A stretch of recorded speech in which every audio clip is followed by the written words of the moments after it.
Bonjour, voici un petit QCM interactif pour t'évaluer sur le chapitre repérage. Ce QCM comprend 5 questions et pour chacune d'elles, 3 solutions A, B ou C seront proposées. Une seule est exacte.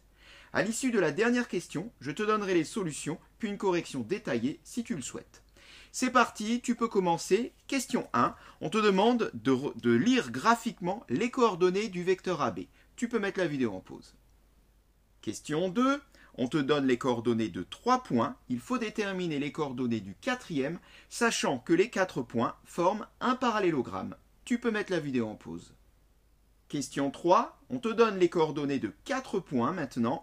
À toi de dire laquelle des 3 propositions est exacte. Question 4, une question sur les coordonnées du milieu d'un segment. Voici donc les coordonnées de 3 points. Une seule des 3 propositions est exacte. Tu peux mettre en pause. Question 5, enfin, on te donne les coordonnées des 3 sommets d'un triangle. Détermine la nature de ce triangle. Tu peux mettre la vidéo en pause. Voici donc les solutions au QCM. Tu peux regarder si tu ajustes. Pour avoir une correction détaillée des questions, il te suffit d'accéder au temps de la vidéo qui est indiqué à droite de l'écran. Question 1. Alors on rappelle la technique pour lire graphiquement les coordonnées d'un vecteur. Eh bien il suffit de se placer au départ sur l'origine du vecteur, qui est donc le point A, puisque le vecteur s'appelle AB, et de rejoindre son extrémité, l'autre bout, le bout de la flèche, qui est donc le point B, ceci en comptant des carreaux d'abord en abscisse, puis en ordonnée. Et de cette façon-là, on va pouvoir déterminer ces coordonnées. Alors, on part donc de A et on va commencer à compter en abscisse pour rejoindre le point B. Combien de carreaux, combien d'unités, en fait, je dois me déplacer. Alors, on voit ici qu'on se déplace de 4 unités pour se retrouver à la hauteur du point B. Donc, ceci dans le sens de la flèche, donc ceci dans le sens croissant des x. Donc, on a déjà comme première coordonnée plus 4. Ce qui veut dire que c'est soit la réponse A, soit la réponse C. Ensuite, on va poursuivre notre petit chemin. Et cette fois-ci, on va descendre. Comme on descend, on se retrouve dans le sens opposé de celui de l'axe des ordonnées, donc moins. Il suffit de compter 1, 2, 3 unités, donc moins 3 unités dans le sens des y, c'est-à-dire deuxième coordonnée, moins 3. Le point A a donc pour coordonnée 4, moins 3. Il s'agissait bien de la réponse A. Question 2, donc un petit exercice sur les coordonnées de vecteurs. On va être amené ici à utiliser la formule qui nous donne les coordonnées d'un vecteur. On nous dit déjà que ABCD est un parallélogramme. Qu'est-ce que ça veut dire ça ?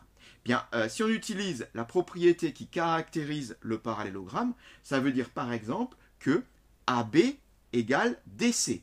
Alors si on ne s'en souvient pas très bien, il suffit juste de dessiner rapidement au brouillon un petit parallélogramme, A, B, C, D. Et on voit bien là qu'on peut par exemple extraire le vecteur AB, le vecteur DC. On a bien vecteur AB égale vecteur DC. On peut le noter, AB égale DC. Pourquoi on écrit ceci ? Parce que ceci va nous permettre d'obtenir 2 équations sur les coordonnées. Et c'est grâce à ces 2 petites équations qu'on va pouvoir déterminer les coordonnées de notre point D.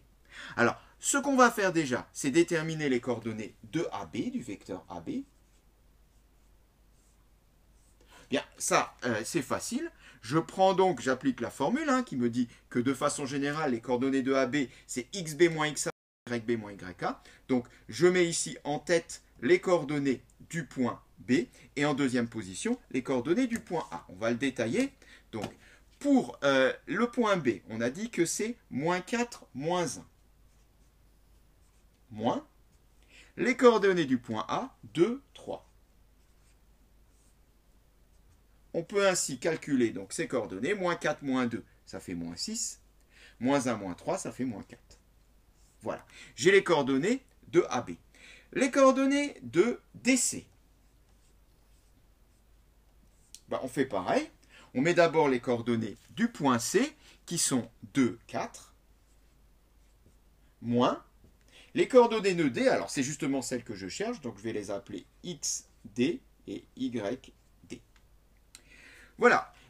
Je sais que AB égale à ADC, donc AB égale à DC, donc les coordonnées respectives sont égal. On obtient donc un petit système d'équations, très simple à résoudre, on va le voir. Moins 6 égale à 2 moins xd, et moins 4 égale 4 moins yd.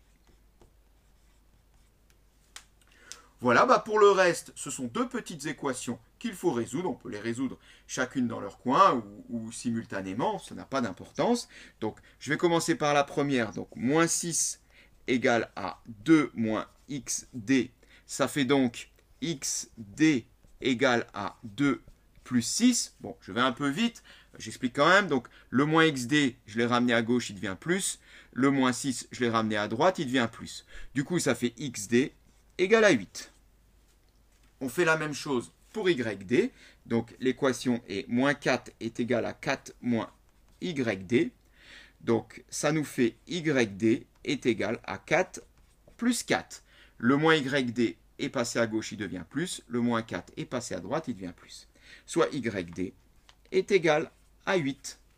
Eh bien, on a trouvé les coordonnées de notre point D, qui sont 8, 8. Cela correspond donc bien à la réponse C, comme c'est indiqué plus haut. Alors, question 3. Celle-ci est un peu plus longue pour y répondre parce qu'il y a pas mal de choses. On nous demande finalement, en connaissant les coordonnées de 4 points, de savoir si on a un parallélogramme ou si finalement on a simplement un trapèze, c'est-à-dire avec deux côtés opposés parallèles. On n'a pas vraiment le choix. Hein. Là, on est obligé de calculer les coordonnées des 4 vecteurs, hein, donc A, B, C, D, AD et BC, et de vérifier si 2 à 2 ils sont collinaires, et pour ça on utilisera le critère de collinéarité. Donc on va déjà commencer par calculer les coordonnées de nos 4 vecteurs. Voilà, donc on rappelle la formule qui nous donne les coordonnées d'un vecteur, elle est assez facile à retenir. Je commence donc par écrire les coordonnées du deuxième point dans l'écriture du vecteur. Donc d'abord les coordonnées de B, c'est-à-dire de 2, moins, puisqu'on soustrait. Et ensuite, les coordonnées du premier point, donc les coordonnées de A, moins 1, 4. Donc là, j'ai deux moins qui suivent. Voilà. Puis on effectue 2 moins moins 1, donc 2 plus 1, 3. 2 moins 4, moins 2. On fait pareil pour CD, en commençant donc par le point D, moins 3, 2. Moins. Puis les coordonnées de C, qui sont 1, 1. Moins 3, moins 1, moins 4. 2 moins 1, moins 1. Voilà. Pour la fin, j'ai écrit les résultats. Tu pourras vérifier. Voilà, je te laisse vérifier. Tu peux éventuellement mettre la vidéo en pause. En tous les cas, on poursuit. On a donc les coordonnées de tous nos vecteurs. Si AB est parallèle à CD, cela signifierait que les vecteurs AB et CD seraient collinéaires. Donc il devrait vérifier le critère de collinéarité, qu'on peut rappeler ici, qui correspond en gros à un produit en croix, tout simplement parce que s'il y a collinéarité, ça veut dire que les coordonnées de nos deux vecteurs sont proportionnelles. Donc on le vérifie, cette proportionnalité, comme depuis longtemps, par le produit en croix. Donc ici, on va simplement effectuer 3 fois 1. Je le soustrais à moins 2 fois moins 4. Normalement, ça doit faire 0 puisque les produits en croix doivent être égaux. Alors, vérifions. 3 fois 1, ça donne 3. 2 fois 4, ça donne 8. Ici, j'ai 1, 2, 3 moins, donc moins 8. Bon, tout ça, ça nous fait moins 5. C'est pas égal à 0. Une chose est sûre, AB et CD ne sont pas collinéaires. Donc AB et CD, les droites AB et CD, ne sont pas parallèles. Eh bien, on va faire exactement la même chose avec AD et BC. Donc, de nouveau, produit en croix, c'est-à-dire moins 2 fois moins 1, moins, moins 2 fois moins 1. Bon, là, il n'y a pas de problème, hein. J'ai deux fois le même produit, je les soustrais, ça fait bien 0. On peut donc en conclure que AD et BC, par contre, sont collinéaires. Les vecteurs AD et BC sont collinéaires, et donc, les droites correspondantes sont parallèles. Cela correspondait bien à la réponse C et donc pas la réponse A, puisque pour avoir le parallélogramme, il nous aurait fallu en plus AB et CD également collinéaires. Donc cette vérification était quand même indispensable pour savoir que ce n'était pas la réponse A. Bien qu'on sait que dans ce QCM, une seule des réponses est exacte. Donc si on avait trouvé la C, on pouvait également s'arrêter. Question 4. Application ici des coordonnées du milieu. Je rappelle la formule, qui est assez facile à retenir. Ça fait penser à un calcul de moyenne, c'est normal, c'est un milieu. Qui consiste à faire quoi? Les coordonnées du milieu sont, je fais la somme des abscisses, je divise par 2. Je fais la somme des ordonnées, je divise par 2. Donc on prend à chaque fois les abscisses et les ordonnées des extrémités de notre segment et on divise dans les deux cas par 2. Ça donne quoi dans le cas présent? On va simplement le vérifier pour la réponse C, puisque c'est la bonne réponse. Milieu de BC. Je prends donc les abscisses de B et de C. Donc B a pour abscisse 10 et C a pour abscisse moins 30. Et je les additionne. Et ceci, on le divise par 2. On fait pareil maintenant sur les ordonnées. Je prends les ordonnées de B et de C qui sont moins 20 et 54. Je les additionne et on divise par 2. Pour le reste, c'est du calcul.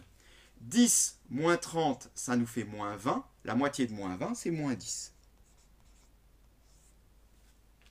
Moins 20 plus 54, ça nous fait 34. La moitié de 34, c'est 17. On retrouve bien, effectivement, les coordonnées de K, qui sont moins 10 et 17. C'était bien la réponse C. Question 5, dernière question. Donc là, ici, c'était un exercice où, en fait, il fallait appliquer la formule qui nous donne la longueur d'un segment, qu'on peut rappeler ici. AB est égal à la racine carrée de xb moins xa au carré plus yb moins yk au carré. Alors cette formule peut paraître difficile à retenir, mais c'est tout simplement une conséquence du théorème de Pythagore. Si on ramène la racine carrée de l'autre côté, ça devient un carré, et on voit là qu'on a la formule de Pythagore. Mais bon, passons sur les détails, on peut très bien la retenir, et en tous les cas, l'appliquer ici, c'est ce qu'on va faire. Ce qu'on va faire, c'est qu'on va l'appliquer sur les trois longueurs des côtés de notre triangle, AB, BC et AC. Et de cette façon-là, on pourra vérifier ensuite s'il est isocèle, rectangle ou équilatéral. Donc, c'est parti, commençons par AB. Voilà, j'ai préparé donc toute la structure de la formule. Ici, il me suffit de mettre les coordonnées de B, donc toujours le deuxième en premier. En fait, ça marche dans les deux sens, mais c'est plus facile à s'en souvenir, parce que comme ça fait un parallèle avec le calcul des coordonnées pour un vecteur. Donc ici, les coordonnées de B, donc qui sont 1 et 2. Puis ici, les coordonnées de A, qui sont moins 3 et 4. Bien, pour la suite, c'est du calcul. Donc 1 moins 3, ça fait donc 1 plus 3, 4. 4, mais 4 au carré, 16. Plus 2 moins 4, ça fait moins 2. Moins 2 au carré, ça fait 4. 16 plus 4, 20. Racine de 20. Racine de 20 pour AB. On poursuit avec AC. D'abord, les coordonnées de C qui sont moins 4 et 2. Ensuite, les coordonnées de A qui sont moins 3 et 4. On y va, on calcule. Donc, moins 4, moins 3, ça fait moins 4 plus 3, c'est-à-dire moins 1. Moins 1 au carré, ça fait 1. 2 moins 4, moins 2, au carré, ça fait 4. Tout ça sous la racine, ça nous donne racine carrée de 5. Pour baisser, je vais un peu plus vite, j'écris simplement la réponse, tu pourras vérifier. Voilà qui est fait, je te laisse vérifier, tu peux éventuellement mettre la vidéo en pause. Alors, en tout cas, une chose est sûre, je trouve racine de 20, racine de 5 et 5, c'est ni la réponse A, ni la réponse C, puisqu'on a trois longueurs différentes, il ne peut pas être ni isocèle, ni équilatéral. Il est donc rectangle. On va quand même se faire le plaisir de le vérifier. Pour le vérifier, il suffit d'appliquer le fameux théorème de Pythagore. Je prends donc le plus grand côté, je l'élève au carré tout seul, et je fais la somme des carrés des deux autres côtés, je vérifie que c'est égal. Alors, le plus grand côté, c'est quoi? Racine de 20, racine de 5 et 5. Je te laisse vérifier facilement que c'est BC. Donc je prends BC au carré, c'est-à-dire 5 au carré, qui me donne 25. Puis je prends la somme des carrés des deux autres côtés, c'est-à-dire AB au carré, plus AC au carré. C'est-à-dire racine de 20 au carré, si je mets une racine au carré, il s'élimine, il ne me reste plus que 20. Plus racine de 5 au carré, pour les mêmes raisons, racine et carré s'élimine, il ne me reste plus que 5. Et je trouve donc 25.